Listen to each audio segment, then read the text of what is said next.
Alhamdulillah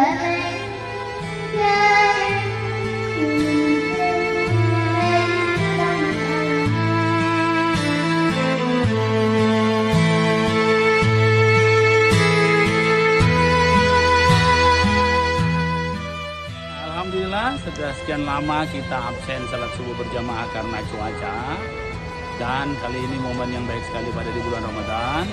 Kita salat subuh dengan saya kira tadi itu sekitar di atas 10.000 lah, bahkan 15.000 jamaah tadi yang terdiri atas semua tokoh-tokoh masyarakat mulai dari RT RW, The Lord, komunitas Baralia, lurah, camat.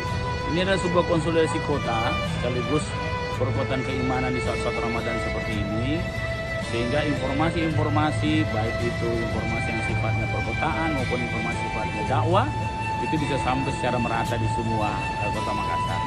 Konsolidasi ini perlu untuk bagaimana membuat kota ini resilient lewat masyarakat yang resilient.